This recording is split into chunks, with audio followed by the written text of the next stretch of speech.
Well, here we are again, back with another Pointless Automotive podcast. Hi. Scheme we're running here. How's it going, guys? It is. Is it a scheme if we're not charging people? That's a good question, man. I don't know. I think technically we're charging them with their time. That's okay. It's what I'm saying. That's true. I've always heard time is money. Time is money. It's so we can do that. The most valuable resource I've heard. Exactly. Maybe we just need to start a Patreon or an OnlyFans. I don't know. How do people make money in this podcast? I haven't figured it out yet. If we have an existing OnlyFans, can we just link it? Exactly. Yeah, exactly. That's see in the link below. Oh, way boy. below. I'm still upset they make me into the mature category, but yeah, well, sometimes you just place you. Are there like completely serious questions? Are there like not mature portions of OnlyFans? I don't know. I've spent 0 minutes on OnlyFans, which is not. I'm not virtue signaling here. I'm like, that's a fault actually that I haven't really been on OnlyFans. I meant mature as like an older individual. Mature like MILF. Okay. I would be a MILF category. A DILF. A DILF. Exactly. Somehow that sounds dirtier. Exactly. The D is for dirty. So speaking of dirty, hey now, you know what? I wanted to talk about something today. What do you want to talk about, Frank? The thing I want to talk about that is mildly dirty is what, in my opinion, anyways, the most overrated and overappreciated feature on cars today, and even in the past. Okay. Which is off-road capability. I like going off-road. I think it's fun. Super fun. Lots of people do. Lots of people go on all different kinds of off-roading. There's overlanding. There's, just driving on a beach. The curb in a parking lot. There's the curb in the parking lot. There is, full-on, King of Hammers. There is, going through the Rubicon. You can slice it about a million different ways. Sure. Pre-running, Baja 1000, whatever. Right. But there's an enormous amount of people that shop for a new car, and one of the things that's on their must-have list is genuine off-road capability. And I think probably less than 1% of the people that have that on their list actually use any percentage of that off-road capability when they purchase their vehicle. Yes. And so I think I like off-roading. I like cars that have off-road capability. And even me, as someone who, I consider myself a little bit of a dyed-in-the-wool car guy and likes to go off-road and do things that other regular automotive consumers don't do with their vehicles. Even I don't go off-road nearly as much as I should and would and want to. And so I think it's a stat. I think it's a selling point that is obscenely overrated in the marketplace, and I think people kind of fall prey to it, fall sucker to it, for lack of a better way to put it. I think that's what we're going to dig into is those overrated off-road concerns, those concerns that people have, before I buy my off-roader, it's going to have X, Y, Z. Do they really need all that? Let's dive into some concerns that probably are way overrated. Beyond. And I know you're ready. You're chomping at the bit here. What do you have as your first off-road concern that's way too overrated for the general user?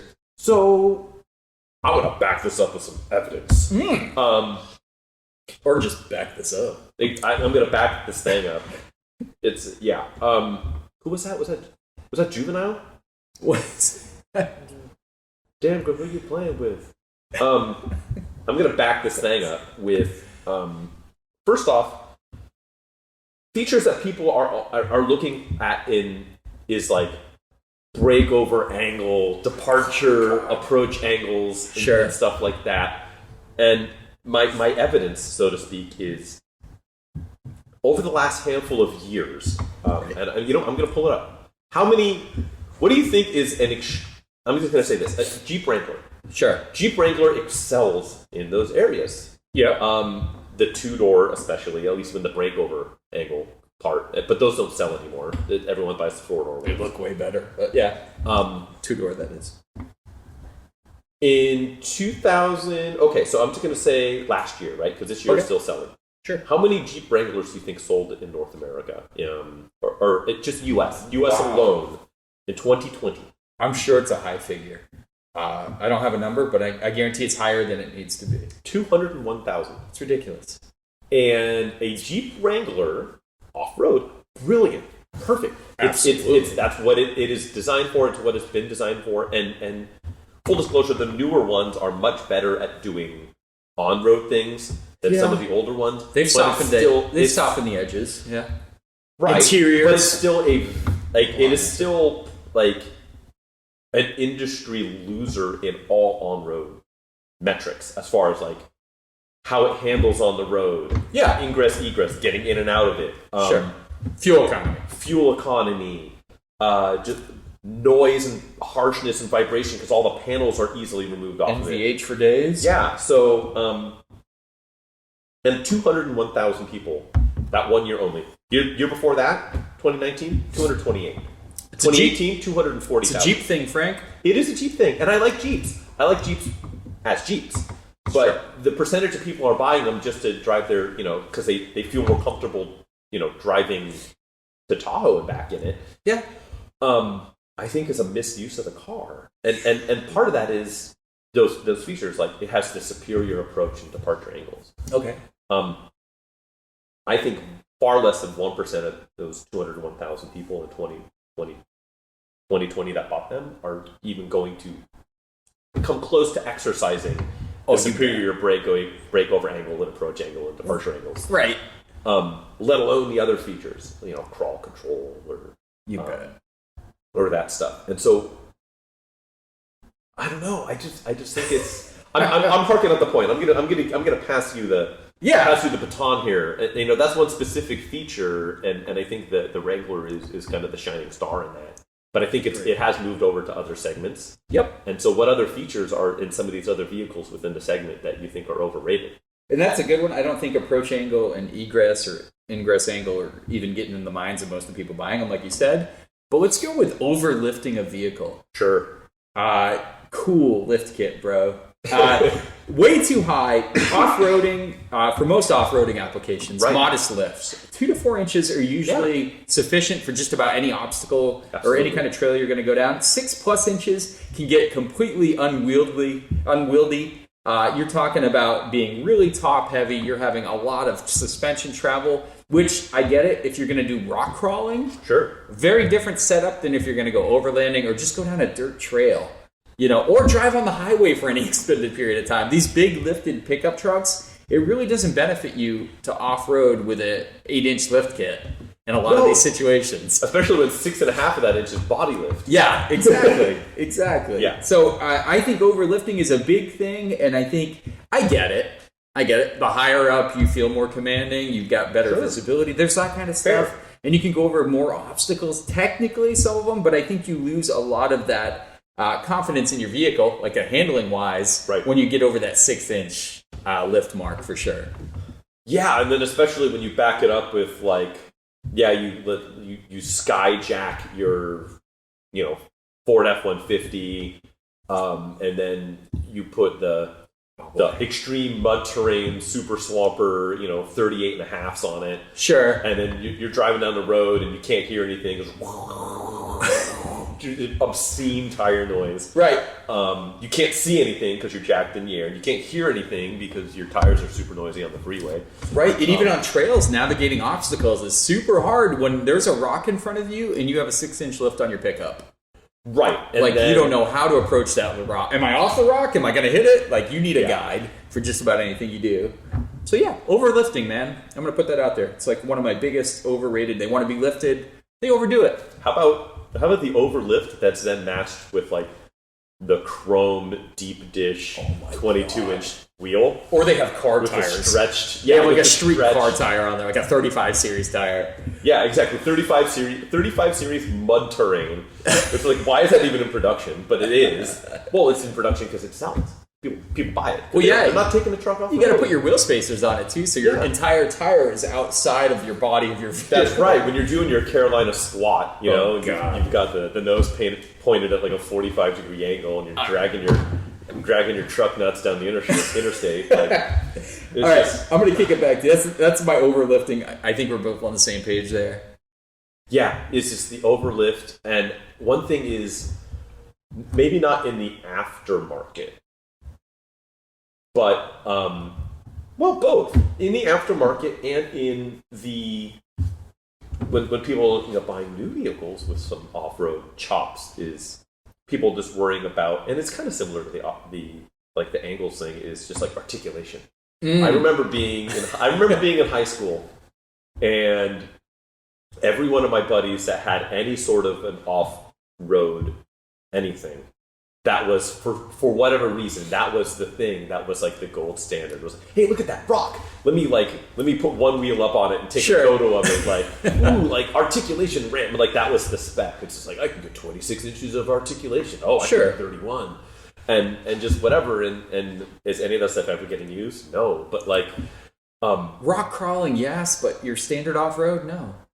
And that's the thing too. And you go around the obstacle is the ideal path of least resistance. Exactly. But that's more of like maybe not a feature, but a thing. Or it's and I guess there's people that are cut from different cloths when it comes to off-roading, right? It's why are you off-roading? Are you off-roading to see what extremes you can push your machine to? Yeah. Or are you off-roading to get from this place to this off-road in the cuts place?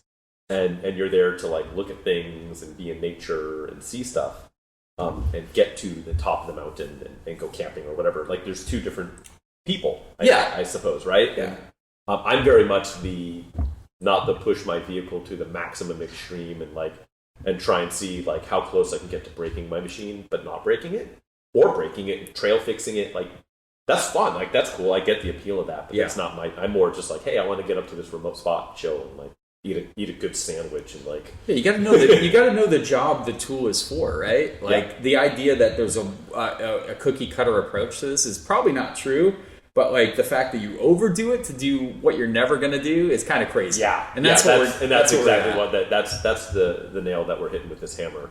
And king of the hammers. But I think you're right there. I agree. That's another thing that's like, and you know what, approach angle, you don't know what. And not to double articulation. Dip. Not to double dip and piggyback off that and jump right into another thing that kind of gets stuck in my craw. But I remember when everyone was talking about, and now the 100 series Land Cruiser is like very much like appreciated as like an off-road monster and everything. But I remember when that truck was in production, you know, you'd have like all my off-road buddies or whatever. It's like, oh, that truck is soft because that thing is soft. It's not good for off-road because it has an independent front suspension. Exactly. Yeah. Yes. Thank you very much. That's exactly where I was going. Oh, the 80 series. If you want to do any kind of off-roading, you have to get an 80 series. Boy, because it's got that front. You know, there's no way. Yeah. Are you kidding me? Did you drive 100 miles to this place to go off-roading? How was that drive? and you know what? To illustrate, so I had a friend. So I had a first-gen 4Runner. I've had a couple, but I had an 87 22 RE with an automatic, and then I had a buddy with an 85 King Cab Toyota pickup. 85 was the last 4x4. 85 was the last year of the solid front axle. The difference, the on-road difference between the solid front axle factory solid front axle truck and the factory independent front axle truck was absolutely night and day. It's ridiculous, yeah. It's insane. And so now the 80 series Land Cruiser does a pretty good job of masking. Pretty good route. But the difference, the trade-off to on-road versus off-road performance with the independent front axle is huge. Like it's absolutely worth it. And unless you're literally going to do something of just the top 1% of all people off-roading and going straight up rock, like heavy rock crawling, you're not going to miss that solid front axle. And the fact that like I remember when that was a thing and when it was, oh no, the 100 series, that thing's that's just for going to the mall and back. Well, now, with a little bit of like retrospective, it's like now that's like an all-time off-road vehicle is the 100 series. Oh yeah, you go to any of the worst climates in the world, the worst terrain. Oh man, look at that 100 series just chugging along. How many miles? Oh, 500,000. Yeah, and nobody's complaining about a lack of a solid front axle. It's going everywhere. Yeah. Yep. Yes. Agree. What else are you thinking? Yeah, I'm going to throw something out there. Horsepower. For Yeah. off-roading. Because I think a lot of guys are like, you got to have so much power. Speaking of 22 RE. Dude, real off-roading is done at 5 miles an hour or less. Right. Like real, like, I'm not talking just rock crawling. I'm talking a technical trail. You're not getting into your horsepower at all. And actually, it's nice to have like a little later onset. You don't want instant torque. You don't want instant horsepower because you need to be smooth. Real off-roading is a smooth application of power to get through obstacles and terrain. You know what has a smooth application of power? What's that? A G65 AMG. Jesus. I mean, it does. But you know what? That thing is so capable off-road. It is. And that's one of my biggest things. I was going to mention mall crawlers that don't get to go off-road anymore. That was a military vehicle meant to compete originally with the Jeep, which the original Land Cruiser was supposed to do. Built completely for military use off-road. Yep. And now it's a diamond-plated, like, just gorgeous. 22. It's still gorgeous, but it's like it's a mall crawler. Yeah. Like pleated leather interior. What a shame. If I could afford one, I would take it off-road. Put portal axles on it and go. Oh, you don't even have to do that, though. Like, you just go. You just go. Literally. It's from the factory. Put some good tires on it and mob. But again, horsepower, torque is nice off-roading to overcome some adversity, as I like to say. But adding, these guys do a lot of horsepower adders. They do turbos. They do superchargers to go off-roading, and it doesn't make sense when you're going 5 miles an hour. No, I just... if you're gonna do mods beyond, like, gaining some ground clearance because that's what you're going to achieve. Like, sure, what you're trying to achieve off-road requires more ground clearance, and then you get that ground clearance. Great. Right. Traction, reliability. That's it. Yeah. You know, like you want to do some reliability mods, slapping a turbo on your 2.5 AMC 4-cylinder YJ Jeep. Like that's a poor decision. So and also keep the power low. Yeah. Keep it reliable. Adding power breaks things off on when you're off roading. Like axles are gonna snap. Everything's gonna even your drive shaft. Like if you're using stock components and just adding power and then hitting some resistance and putting bigger, heavier wheels and tires on it, such a bad recipe. Yeah. So that's my call out. Wanting to add horsepower to go off roading. Horsepower. Yes. I mean that's kind of. I feel like we're starting to get nitpicky, but I do like the snorkel never is even like. I mean, okay, it's kind of fun. Like I always thought, like, oh, that'd be fun to put a snorkel on my insert thing that doesn't deserve a snorkel. Sure, but cutting into that bodywork, right? That's a tough spot, right? Yeah, it's just there's some stuff. The snorkel, the winch, I like it when it's just like, oh, this new off-road. Edition of this truck came in. It doesn't have recovery hooks. What an oversight. It's like, I get that because it's the off-road version of the whatever production truck. But like, how many of those recovery hooks are getting used? I'll tell you what, recover like a winch or recovery gear, I put like echelons above a snorkel. Oh, because far away. If you're crossing a river and you know you're crossing a river, okay, cool, you need a snorkel. Yeah. I know we're not fording rivers, guys. I like the G-Wagon with the snorkel, though. You've got this like extremely nice leather interior and just like running through a swamp. You're gonna. But you gotta have even in my stupid lifted minivan, which I understand the irony of us talking about silly lifted things, and here I am with my lifted minivan. We'll get into that later, but the whole thing with. Yeah, you gotta have like at least just toss a recovery strap in there, and if you've got at least a tow hook, like all right, cool. But it's interesting with like the stuff that people feel like need to be on a new hardcore off road, or not even the hardcore stuff, just like the mediocre core stuff. Oh yeah. I don't know if you mentioned tires in yours. I know we talked about it a little bit. Yeah, tires. Can we just talk about tires for a second? They're good if you're going to use them. Can we talk about like $60,000 plus pickup trucks running around with 35-inch mud tires? Mm-hmm. And these trucks have never even been on a dirt road before. And you look at their mud tires and they're completely worn down to the corners. Yeah, exactly. You're like, cool racing slicks, man. How much did those cost? Yeah, just the rears are, not the fronts. You're like, you just like to roll coal and do burnouts and like not actually get mud on these things. Yeah, and like I'm not here to say off-road tires aren't important because you need. I think that's one of the most important components. I think you slap you're gonna go off-road, off-road on any tires on a car, you can take it down a trail at an amazing pace. But dude, these guys that put mud tires and just drive up and down the tarmac all day and wear down their expensive tires, I don't get it. Well, I don't get it. No, I don't get it either. And that's what's interesting. Yeah, because there are, like you said, there's no trade-offs. Yeah, and like you said, wah, wah, wah, yeah, wah, they're wah. super noisy.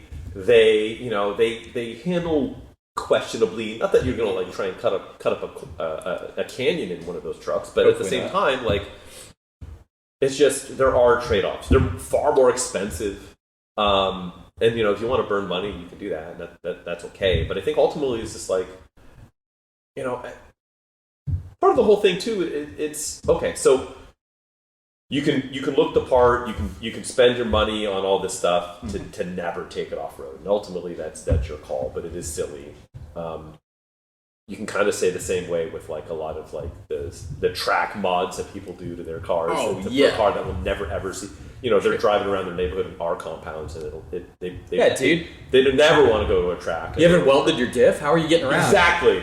Yeah. How are you rotating, man? Yeah, exactly. So I mean, it cuts both ways. I don't want to sit here and say this is only an off-road thing. I think the thing that gets me with the off-road stuff is how much is built into the new vehicle market to cater to people with off-road aspirations. Yeah.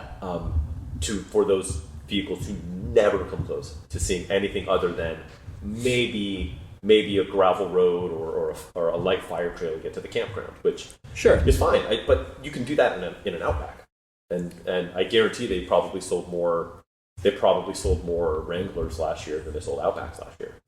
Ooh, and pretty close probably. Let's see. Let's find out. Let's see. So they sold a lot of Outbacks. So we said 201,000 Jeep Wranglers U.S. sales. Subaru Outback, 153,000. So they oversold it by a third. Still, an extra 30%. Still though, that's a lot of Outbacks for Subaru. That used but to if be you're a small talking about player. a car that you're just like taking your family around in and like is safe in the snow and the rain, you can take the Tahoe and you're mostly staying on the road and occasionally going down like a bumpy dirt road. The Outback's a superior vehicle. Yeah, sure. 10 times out of 10. Yeah. So. And I'm not even talking like the wilderness. Well, I guess 2020 they didn't have the wilderness, so it's just interesting how it's such a selling point, and it actually is the wilderness Outback or Forester? Outback. Oh, it's Outback wilderness. So it's just really interesting, and so I've been thinking. So what is you have an off-road vehicle? Sure. Tell us about your off-road vehicle. What is it? It's tried and true, guys. So I'm kind of basic when it comes to things that I don't want to get stuck out in the woods with. You are a basic bitch when it comes to outdoors. I'm a basic bitch, man. That's right. So it's a 100 series Land Cruiser 99, so it still has the actual manual locking rear diff. The one you want. Locking center diff. Mm-hmm. It's got 225,000 miles. Just getting started. Got the ARB OME lift. It's got all the good stuff. The ARB bumper, a winch to save my ass when I do something stupid. I've got really good VFG tires on it, on 17-inch method wheels. Like your standard off-road shit. But you know what? It gets you there. It's comfortable on the road. Yes, it is. And it can probably do way more than I'm going to do with it most of the time. Have you taken it off road pretty heavy? The previous owner even took it to Moab twice. Okay. So the vehicle performs, and that's not a surprise to anyone. But sure. I just like it because I got a steal on it too. Yeah, you stole it. Yeah, it's a lovely vehicle to have. I think the like I said before, Land Cruisers, Lexus LX 470s, probably the best vehicles ever made by Toyota, maybe on the planet as far as reliability, build quality. I mean, maybe a 200 series is great, but I mean, no 100 series all day. That V8, the TUZ-FE is just what an improvement. The inline six was loved. In the 80 series, but that V8 with that torque and that thing just goes. And the Land Cruiser is specifically known and noted and designed for reliability and durability. And I think the 100 series is maybe the pinnacle of that. I think so. Which is saying a lot. It's a lot. Because everything, the 40 series, 60 series, 80 series, 200 series, now the 300 series to be determined, but all of those are just profoundly reliable and durable, and almost like money is no object when it comes to reliability. It's wild. When it was designed, and the 100 series I think is the pinnacle of that. And it's not a fake durability either. The 100 series in off-road, horrible environments, horrible conditions, still delivers. Yeah. So it's it's the real deal. It is the real deal. It's the real deal. And I have, contrary to that, I have very much the not real deal. So my Off-road offering. My off-road offering is an on-road offering that has been made into a true, let's call it a soft roader. So I have a 2004 Toyota Sienna. Hey now. Yes, a minivan. 2004 Toyota Sienna, limited all-wheel drive. So full-time 50-50 split all-wheel drive. Open diffs. Open diffs. No low range. 5-speed auto. No locking diffs. No locking diffs. Ha ha ha. Not even close. So, however, I have added a Journeys Off-Road is a brand that makes a lift kit for such things. So it's got a 3.5-inch lift kit that consists of strut spacers up front with longer sway bar end links, and then in the rear, subframe spacers in the rear, longer brake lines and such. So it's a true 3.5-inch suspension lift, although with the rear subframe spacer, the subframe is also 3.5 inches, off the body. So it's you gain some ground clearance, but you do have to worry about the rear subframe. And then I've got 29.5-inch BFG all-terrains on the KO2s. And I haven't done any. I haven't taken it through Moab. It has not gone through Moab, but it. I have taken it through some hairy stuff. I've taken my kid through some mud puddles. We've gone light mudding with it. I've taken it down through some hairy trails. Sure. Not like getting anything on 3 wheels or anything, but I still think that's probably about the top. Like, for consumers, for people that are buying 4-wheel drive vehicles with 4-wheel drive chops, that's probably the most that anyone would ever do with anything, and I'm doing it in what is literally a minivan with a lift kit on it. It's awesome. I've got a theory. Maybe not a theory, but I truly feel like my silly lifted minivan, which is probably a pretty decent analog for most, like, low-level, basic 4-wheel drive vehicles. Sure. Maybe with more aggressive tires, but that's about it. Is probably could get most of what anyone would do, even on like an actual off-road trail. So I'm curious, because you've got your 100 series. Yep. I have an actual lifted minivan. I think we should take them off-road. I think we should do that. We should I don't know if it's between now and next episode or not or what, but we should make that happen. We should find, because I know we looked it up. What, Carnegie, I think, is the next closest. Yeah, it's an off-road recreation vehicle park, not too far out. Right. We could do that. We should do it. We should see how much we either do break or don't break my van. How many times I rescue you. Yeah, I'm curious. I almost feel like, as long as it's not like complete swamp muddy, I think I'm willing to bet that my van will be able to do 75% of whatever we find ourselves doing in comparison with the 100 series, which I think is more than enough for most people that are thinking about buying something off-roadable. I'm curious to see what the outcome is. I might be grossly wrong. And you've got an all-wheel drive, not a 4-wheel drive. Correct. So it's maybe a little less than what you'd be getting with a standard off-roader, but almost a lot less. Yeah, because I've got the ground clearance, I think. You did make it up with clearance and good tires. We're running the same tires. But I got no low range. 0. No locking diffs. I no think locking, the locking diffs, locking anything. Once you get your 2 little tires off the ground, that'll be fun when we're going over obstacles. But yeah, so we'll just have to be I'll probably have to be a little bit creative with my lines. Yes, very much so. But, if that's the difference between, a RAV4 and a Wrangler Rubicon, sure, as far as like real world application, I think the trade-off is worth it. That's my argument. Yeah, I grew up mudding in the country with like $500 pickups with questionable tires, and we got it done most of the time. A lot of pushing and pulling and pulling yourself out of the muck. But I think this will be interesting. I think it will be interesting, and I think that kind of leads us into something else when you're talking about $500 pickup trucks. Yes, stomping through the mud and through the muck and taking those off road, because I think I know we kind of wanted to segue into talking about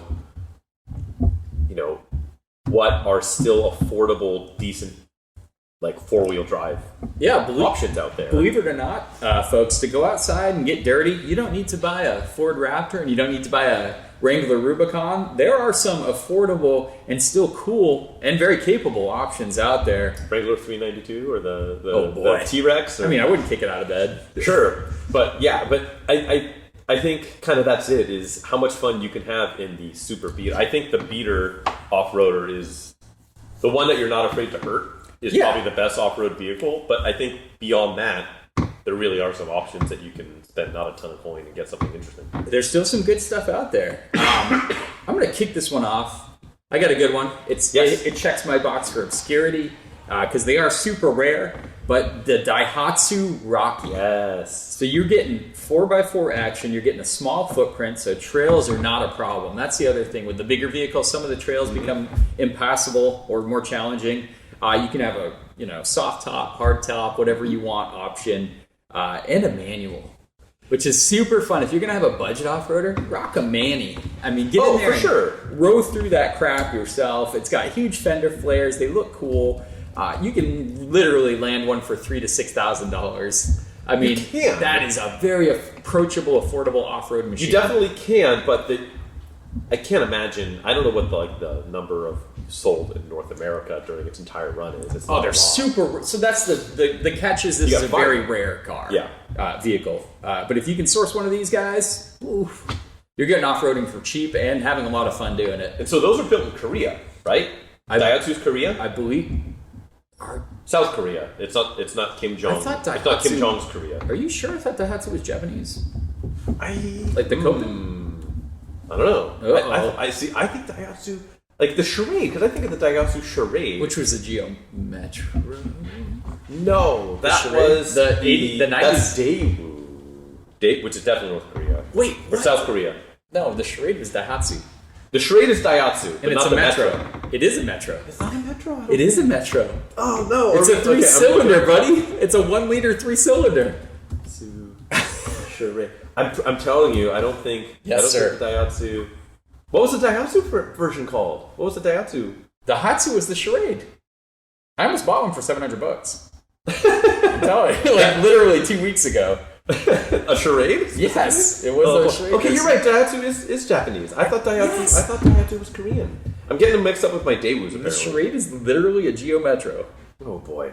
Yeah, man. Get with your cheap crap box. Well, because I knew it was the Suzuki. I didn't know the Suzuki Swift is also a Geo Metro. It is. Same with the Pontiac Firefly and okay. Regardless, Daihatsu is Japanese. I thought Daihatsu was Korean because I'm going to go with Korean. Okay, when it comes to when everyone thinks serious off-roaders on a budget, they think Kia. Laugh, clearly, bite your tongue, sir. The first generation Kia Sportage. Okay. Is a 4-cylinder, true 4-wheel drive with a low range, body on frame SUV that you can find for $0 in your local Craigslist. Wow. Didn't even think that. They're relatively inexpensive. Okay. They offer a straight up body on frame for true 4-wheel drive with a low range gearbox. A straight up transfer case. Pretty reliable 4-cylinder engine. Heck yes. You can beat the snot out of it. Sure. And sleep soundly at night. Yeah. On the trail. Exactly. Yeah. It's got a back seat if you need it. Yeah. And what's interesting is, an aside to that is that I believe it's the first generation Kia Sorrento as well, which was their slightly bigger one. Yep. Also, you can get with the early ones. You can get with a 6-cylinder in a manual 4-wheel drive with a transfer case. And it's completely and utterly forgotten about. But the Sportage is the one to get because it's small, it's reliable. They looked a little more rugged too. The Sportage versus the Sorrento. A little bit, but they were just you could just destroy them. And I feel like they share their motor with something. I don't remember specifically because it was like a dual overhead cam engine. It's like 120, 130 horsepower or something, but plenty to get the job done. Like I don't know, maybe I don't know if it's shared with Mitsubishi, but I think it was maybe. Definitely Hyundai, at least. Yeah, well, Hyundai had a lot of Mitsubishi stuff. They had some 4G63 stuff, the Elantra. Yeah. But it was a thing. And you can get one, you can get them, they're still out there. They're shockingly cheap. Yeah. And they're shockingly capable. I don't know, I haven't done homework to figure out if you can, like, get a lift kit for one. Or something like that. I bet you can. But, you know, I think you can do it. So that's where I would shop, is I would shop, if you want the true budget. Yeah. First gen Kia Sportage. Save on the initial investment and put it into the mods, right? Exactly. And you're the guy with the Kia Sportage on 33 by 11s. God. Barely able to get out of its own way. But yeah, have fun. I got one for you. Actually, a group of vehicles for you. Okay. And we've talked about it before, but we love this vehicle. The Isuzu Trooper. Troopers. Yeah. Yes. The Isuzu Trooper. Also, got to go ahead and mention Rodeo, Amigo, and the Via Cross. Because either one of these is going to be fine. The Via Cross is kind of pricey. The Amigos are still pretty affordable. And now Amigo's a good call. Amigos, I was looking about the Amigos. Pop the top. You could get a V6 with that. I think the V6 only came with an auto, but that's okay for off-roading. Yeah, with the soft top. Yeah, and those had a four-wheel drive. I don't know if they had a low-range gearbox. The Troopers did. The Troopers definitely had a low-range gearbox. The Amigos you could. You could. I think maybe with ones. the four-wheel drive ones. Yeah. Because most of those were two-wheel drive. Yeah. But yeah, the Trooper, my old man had a Trooper when I was growing up, and we beat the living crap out of that thing. It was one of the old original first gens with a tin body, like a tin can, basically. Yeah, the 3/4, 1/4 split rear door. So cool looking. Cool. What a cool truck. But those are built fairly ruggedly, and they do quite well. And you want to talk about, like, basement entry price. You can get an Isuzu Trooper for nothing. Like, literally nothing. They're a good size. They're big, but they're not obscene. They're just about right. It was supposed to compete with, like, the Bronco and stuff and the Blazer at the time. So it's kind of cool. It's as much as the Montero is the bargain Land Cruiser. Yes. The Trooper is the bargain Montero. Which is scary. Like, it's even a step beyond, right? Like, they were pretty Spartan. They didn't have a lot of features, so I don't think it was like as tech heavy as the Monteros, and I know the price wasn't as high. And then what was the Acura version? Was it the IDX? For their off-road? ILX? Not the ILX. The ILX, yeah, they had the Acura. The RDX and MDX. No, but they literally had it was a Trooper rebadged as an Acura. It was Acura's first SUV. Was the I thought it was the it's not the ILX. I thought it was the Acura. I don't know. I'm gonna Google it real quick. You're at some rare territory, my friend. Acura Isuzu Rodeo. We're doing this on the fly, folks. The Isuzu Trooper. SLX. Okay, Acura SLX. Which That's was what it was. just the same, because It's literally a Trooper with like a slightly like higher grade leather interior and extra sound deadening, and then they put Acura badges on it. So if you want to go like fancy pants, you can get that version. But an Isuzu Trooper for affordable off-roading, and they look great. Hell yes. I want to say that Acura of North America retro modded an SLX, and they put like modern drivetrain in it. Oh my god! And they, for some like I don't know if it was a SEMA build or what it was, but it was just like we're gonna take a car that's not even ours technically and like do like a tribute to an off-road. It was a weird thing. But the Acura SLX, if you could find one of those, that's just cool. Yeah, source one of those. But a Trooper, get it done. Off-roader. That's a good one. What do you got for budget off-road? And the Amigo, don't sell short the Amigo. No, I like that's the why Amigo. I put it in there. The Amigo was kind of on the also ran on my list. Yeah. Was that and something that's super capable and that they're starting to creep up a little bit are the basically really I would say any of the first 3 generations of Pathfinder. Oh yeah.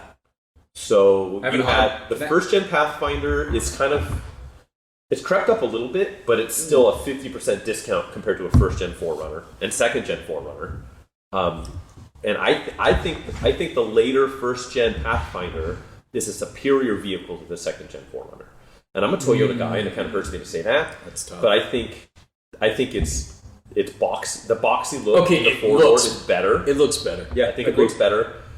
The motors are better. The V6 is a better V6 versus the 3-point slow V6 Maybe that you for got in the output, but not reliability. No, because those Toyota V6s, the 3VZs, 3VZE, those are the ones that ate up head gaskets. Okay. And they had sort of delicate bottom ends. That was maybe, I say you can make the argument that's the worst engine Toyota ever made. Still better than most. They got brutal, They got brutally bad gas mileage. And so the only strike against that Pathfinder was, the only two strikes are the transmissions are a little weak. You got to make sure that the oil coolers are cleaned out and all that, because they like to eat up automatic transmissions. You can find it with a manual, you're golden. Yeah. And then same with the they like to break exhaust manifold studs. And so forever, if you find one, there's a good chance it's got an exhaust leak. And I bet. The trick is you put the turbo 300ZX exhaust studs, are a little beefier. You can thread those in, and they swap over, and you're good. That's it. It's a great car. The generation after that, the more rounded ones, are still very good and underappreciated. They've got the 3.3 liter, which is a great engine. They're not powerful, but they're bulletproof. And then even the later ones, when they put the VQ in 2001 to 2004, I think. Everybody loves a VQ. Those are, maybe not the sound, but... what RPM am I at? But good, just really good, underappreciated in the marketplace. And back to having a fancy version, you go Infiniti QX4, which is not quite as hardcore of an off-roader, but if you're more street than off-road, then that's a good option too, because they do not command the premium over the Pathfinder. You can maybe get them even a little bit less, but you get some more niceties, HID headlamps and stuff. So just a quick blurb. I hit Xterra on my Nissan. I almost went Xterra, but those prices are starting to creep up. Oh, but those first gens were great. Good. Absolutely bulletproof. The interior are you made can out of still Legos. but you can still find a junked out one. Really cheap. Yeah. And they're very capable. You can get a 4-wheel drive one for like under $4,000. That's like got some miles on it, but those motors are bonkers. I thought Pathfinder's like the Trooper, the Amigo's the Xterra in this case, the lesser known. But if you're the more hardcore off-roader, I think you want the Xterra. Yeah, you want the Xterra. So that's where I went there. That's the one. I mean, the Xterra was kind of ahead of its time. So cool. Yeah, because didn't they have a supercharged version too? They did. I think in what was the last couple of years of that generation? I think 03, 04. I wouldn't mind maybe securing 02, one of 03, those 04 to beat on. The supercharged ones. So and they had manuals in the early gens too. Yeah. The first gens you can get a manual. You can get a 6-speed manual in the second gens, which that's the one you want, because the second gens, they had issues. They had a big recall for the radiator, the automatic transmission oil cooler in the bottom of the radiator would leak. And so you get coolant into your transmission fluid, and you kill your transmission and radiator all in one shot. Yeah. And so the manual avoids that. So get a 6-speed. They made them forever. A good call. That was kind of also ran on my list as well. Yeah, that was just my little tag on there. But there's a big one we're missing. What's the big one? Suzuki Sidekicks Geo Trackers. Yeah, and you know what's funny? Still affordable. They're still affordable when Samurais are through the roof. And to be honest, the Samurai engine is horrible compared to the 1.6. The Samurai is everything that's wrong with a Wrangler made worse. And They're I like amazing. Samurais. I like Samurais. They're really cool. But that power plant, you swapped it for the 1.6. The later, the Sidekick engine. And the whole driving experience of that thing is straight up like agrarian. Boy. Like it's you're driving a farm tractor, which is fine. Like there's merit to that. But if you're gonna live with it and like take it off road, and if it's your purely leave it parked out in the rain and beat it up and take it off road, then great. That's what you want. The Samurai's perfect for that. But if you want to drive it occasionally on the road, a lot of them are so low range and they're set up for that you can't even drive on the highway. Like you literally have to take surface roads and then get towed to the off-roading spot. Exactly. Yeah, because you're running your. But that's why your 588 gearing. The Sidekick and Tracker are almost the same form on the same footprint on a trail. But that engine is so much more refined. You still get the convertible experience. The top comes off. The convertible back falls off. You get 4x4. Prices $3,000 to $6,000 all day. Yeah. Get a nice Geo Tracker manual and go have fun. And it's low-range Geo, so there's a good chance it's going to be teal or magenta. Oh, you get great colors. Great. You're going to get some great graphics on the side. I think that's a big one. If you want to go get dirty for a budget and still have fun with it, Yeah. dude. And you know what's good with all of these ones that we've come up with? Parts and maintenance are just insanely cheap and easy on all of these. Right. So we're not picking depreciated like German cars in this case, right? I would love to say Land Rover Disco. Like I love Discoveries. Discovery 2s are really cool, but you just to live with it, especially when you're beating on it in a tough environment. Sure. You know, you're gonna lose ABS pumps, and you're gonna lose traction control. You could buy a steering angle sensor. You could buy a BMW X5 dirt cheap. Right, but it's going to be dirt cheap because half of it's broken. And if it's not broken, it's going to be broken. Yeah, exactly. But I think that's like the stuff that we've kind of picked apart is like, oh no, I need to source some brakes for my first gen Xterra. Sure. Or your Geo Tracker or your Kia Sportage. Like so easy. The cars are built out of nothing and the parts are super cheap and the maintenance engineering is easy. Very good. Yeah, you don't need to be rich to go off-roading. Any of these we've gone over, for sure, are very approachable, very easy to maintain, keep running, which is important for an off-roader.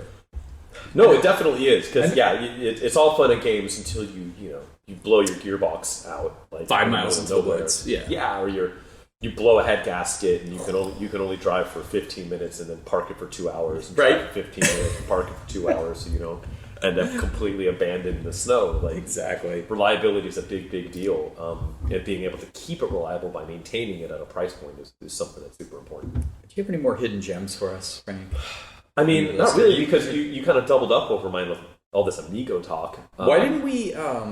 this is shocking. Why didn't we get to Montero? They're still affordable as hell. They are still affordable. Some of the third-gen ones I was looking... So the third-gen ones, the prices are cranking up. They are, but you can get I like the second-gen one better. The interiors are way nicer. The plastics are just everything is higher quality on the second-gen one. You can get a manual. It's got a low-range gearbox. Automatic. But I don't mind agree, but it's if you're going to drive like an underpowered, quirky kind of fun one. If it's a 4-cylinder, you want a manual. If it's like a beefy 6-cylinder or up, I'm okay with it. Or like a Geo Tracker, I'm not taking that in an auto. Sure, I'm just not going to do it. Even if it's like easier to go off-roading. The Sportage, your Sportage, you want with a manual, of course. Your Amigo, all that stuff. So Montero. But I also wanted to mention we didn't get the Pajero here, or however you want to pronounce it. We did get the Dodge Raider, which is another super rare off-roader with a low-range gearbox. That's like a 3-year only, 2-year only thing, right? Super rare. I think 2-year only. It's a 2-door Montero. Yeah. Super cool looking boxy. Cool. And you can get those dirt cheap because no one thinks they're worth too much. Right. So those I've seen for like $4K for very nice examples. 4 or 5 grand will buy low range gearbox, manual, boom. Yep. And the same with Montero too, and all that stuff. Parts are cheap and they're available and they're easy. That's it. And then if you want to be plain Jane, you can grab an old 4Runner or Jeep Cherokee, still affordable. To a point. To a point. I remember when like the YJ Jeep was like the cheap one. You get like the YJ, the B Jeep. The Cherokees. I feel like the Cherokees have been left behind by the Wranglers for the most part, but they're still. Yeah, but they're still commanding some coin. You got to get a really hurt one now. Yeah, agreed. To come home, But you can still get there if your budget's like $8K. You can definitely get a nice 4Runner or Jeep Cherokee. You could. Yeah, you still could. But other options, our rarer options, are more fun. And half the price. Yeah, exactly. You can get one better shape, half the price, and you'll be the goon out there in your Geo Tracker, tearing it up. Going down the 4-wheeler ATV trail. Well, how about this? How about I read an ad to you, my friend? Oh boy. You get to play the guessing game. Let's do it. We get to quiz this thing. So Frank's looking at an unbelievably challenging print ad, I'm sure, and I get 3 guesses, and then he's going to help me with hints once I start to tread water and dunk my head under. Exactly. Well, here's the thing. So this one is definitely not nearly as pretty as the last few we've done. Okay. Wow. It's a black background. Okay. It shows said vehicle in bright blue, a shade of bright blue. Ooh. Large 5-spoke wheels. Okay. And it says the blank. Turbo.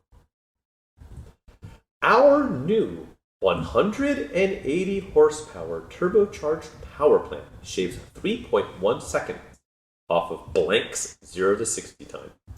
Our 220 horsepower GT version hacks off even more. An innovative, performance-tuned suspension and timeless, iconic styling. And you have blank from blank, a revved-up incarnation of the blank.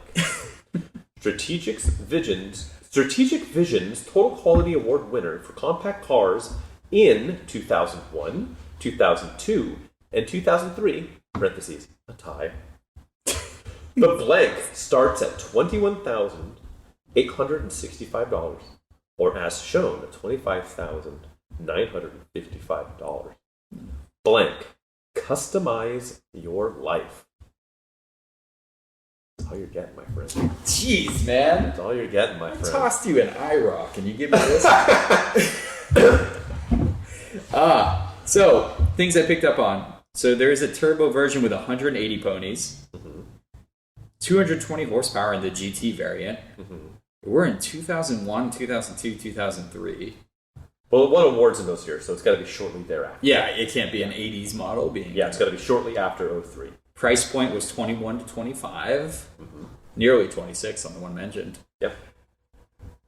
Dude. 5-spoke wheels, eh? So compact, I also picked up on that. Yes. 220 horsepower. It didn't mention that the GT was turboed, though. It's technically correct. Turbo, but it probably was. This is tricky stuff, man. This is not a lot of details. Like, you're giving me... Like, it didn't say it was all... It's a short ad, but because...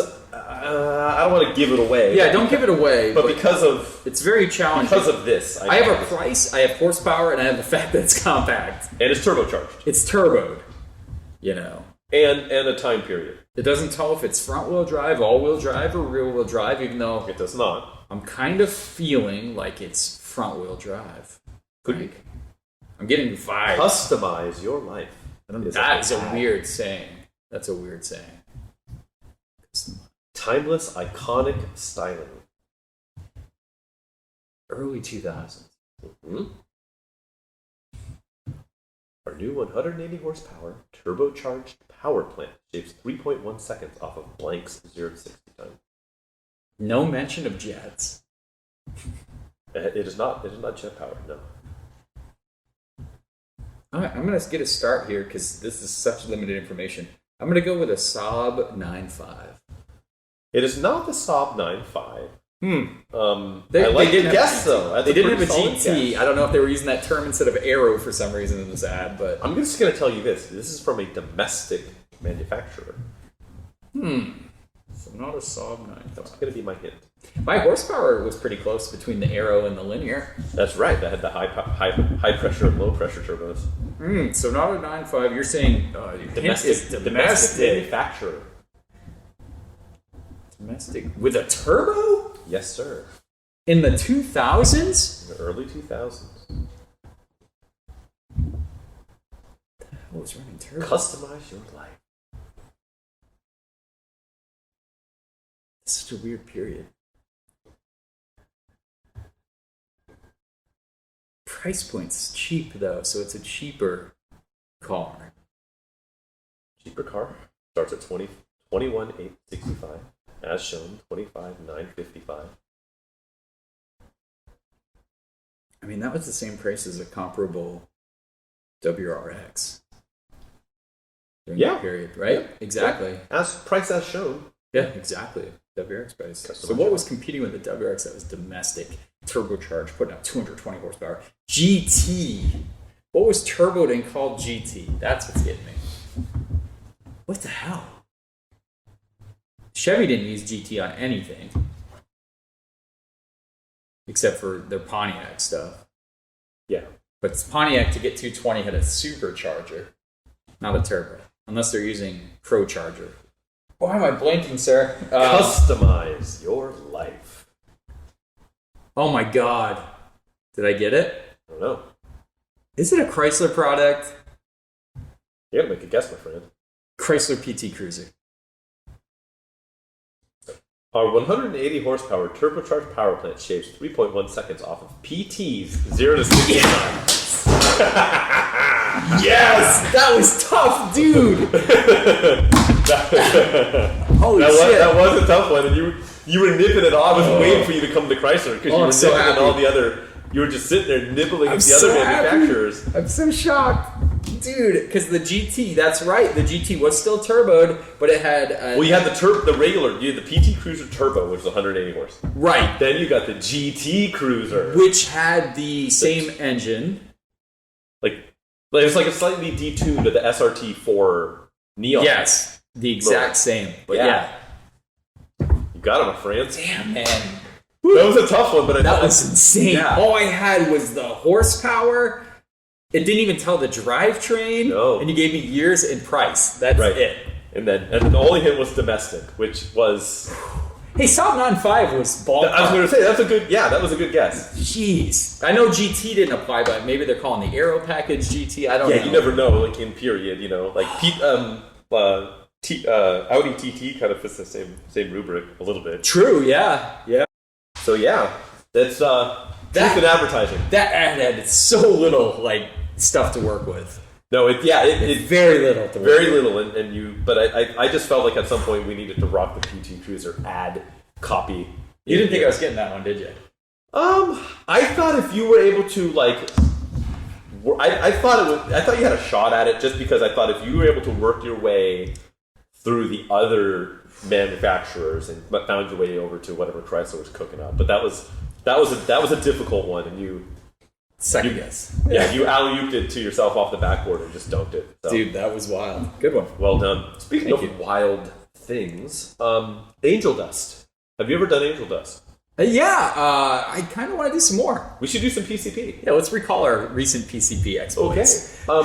Well, I think last time I went first and basically said I did, I glued a water pump to the front of the motor, and that's about all I did. What have you done as of late? Since then, I more work on my 92 Miata. Okay. So constantly a work in progress. I did everything you could possibly do on a car like that. The brakes were dragging. I realized I was losing all my fluid out of the master cylinder. Ruh-roh. Yeah, good times. So what does that mean? New master cylinder. So got in there, cleaned that up. That's fun. You got to bench bleed. You got to put it on. What brand did you go with on this purchase? So I went with Centric because they make Stop Tech. They make really good brake components. Yeah. There's definitely cheaper options and there's way more expensive options, but it's a solid one. And on the Miata, it's not too bad of a job. So putting it on means lifting the car again, bleeding every brake. Mm-hmm. Re-bleed. And on top of that, so I should have done this the first time, but I took off all the sliders and re-greased everything for every single caliper. So I have yet to take the car for a drive. So if it drags brakes still, I'm just going to drive it into a river at this point. So yeah, hey, it'll match the color. Yeah, Mariner Blue will just kind of soak right down there, live up to its namesake. Yep. But I think I'm done on that car for a little bit with mechanical stuff. It's just interior, exterior crap to do, and then we have a million other projects. We've got the E30 right here that I am going to get into timing belt world with this week. Yay. Oh boy. Can't wait. So I'm replacing every seal in there, so we'll update next time on that, how that's going. But every seal, anything that can potentially leak in the future. And we went with all the recommended stuff from FCP Auto, their full timing belt seal kit. So, no stone unturned. This thing's going to be epic. Whoever gets this car is just going to be able to drive it and enjoy it, which is really fun because I don't know, I've got kind of a soft spot for cars with stories, and the fact that this was a one-owner car until dude, shed his mortal coil. Yeah. And then it was parked for a little bit, and then it's going to go get all fixed up and put back in fighting form and go to the next guy. It's going to be cool. Yeah, it's wonderful. Yeah, someone that gets to buy a nice car in great condition that's already, the maintenance is taken care of, because that's usually the X factor when you're buying one of these cars, and just to be able to drive it, which is the most important thing. I think it's a great example, so it's going to be fun. Yeah. Very cool. Turn my German wrenches this coming week. There we go. The metric ones. No SAA here.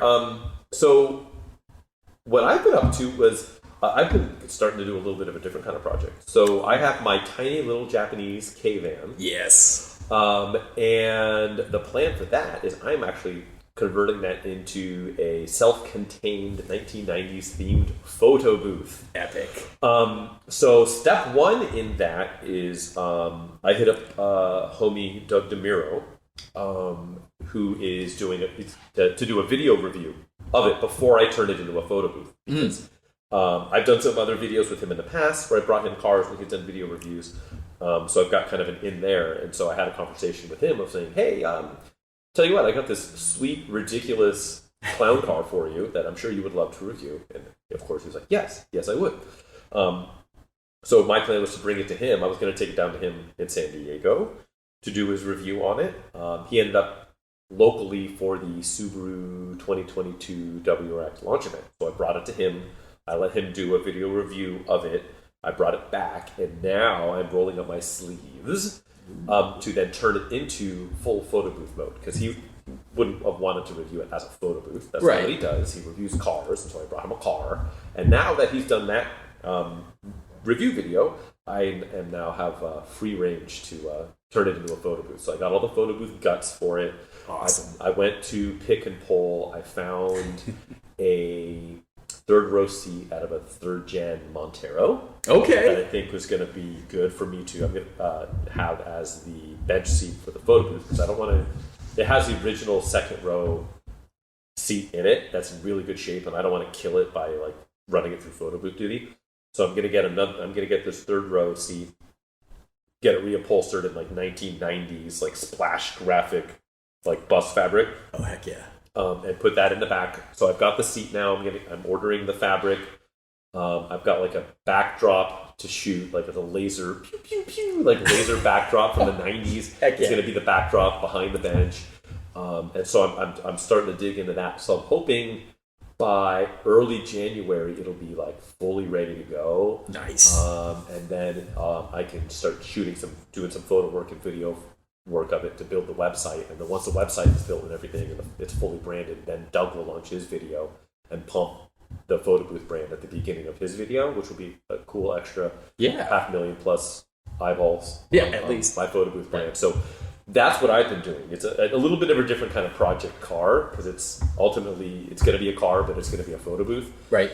And it's just a lot of fun. And I drove it to Healdsburg to meet with Doug, and driving whatever that was 270,000 kilometers or whatever. Sure. Yeah, at 55 miles an hour. An adventure. Quite the adventure. So that was my project for this past week. Was setting that up so I can really get that thing going and humming, because that'll be a lot of fun taking that to events. And that'll be awesome. I got to hook up with the Radwood guys. And get it out there. And heck yeah, money. So that's what I've been working on. A little different, but super cool. Still, project car progress. That is it. I am making progress. That's how I'm choosing to do Angel Dust this week. And I think that's it. I think we got another one in the can. What are you thinking? Yeah, we're done with this one. This was our off-road focused episode. I hope you guys enjoyed it, and we're big advocates. We're going to get out there and hit some trails. I know. We got to This is going to be a blast. We should record some of that. We should get some video, record all audio. of it. And we should video evidence, and that'll just be another reason for people to check out the YouTube channel, because that'll be something that you want to see. You're not really going to be able to hear. So if we do get that sorted out and we shoot some video of me not breaking my van, or you hauling me out of some swamp, or whatever that's going to look like, or me using the van to pull you out of some mess. Would love to see that. Then that's what that's going to look like, and you guys should check that out. Otherwise, per usual, thanks for following along. We're still looking for some ideas for the names of the quiz show. We're still looking for just other topics. So if you guys want to get on the Instagram, you can comment or DM us there with some ideas. And our YouTube, the visual component, get on there, check it out. We put some graphics on there. Our editor puts in some extra hours to churn out some good stuff. Yeah, that guy's really good. So he's solid. We need to pay him more, so you guys should follow along and make sure his work is worth his time. Otherwise, keep tuning in, keeping this thing pointless and all over the place. Spread the word too. Yeah, tell your car friends. Let them know, like, hey, here's tell something. Your PO. Here's something that doesn't make any sense, and they talk about obscure things and potentially sometimes funny. And you like nonsense? Hey, check this out. Yeah, that's why we're here, and hopefully that's why you're here. Another one done. Boom! Let's keep this thing moving in the can. That's it. Awesome. Cheers, homies. Hey, take care, guys. Deuces. Later.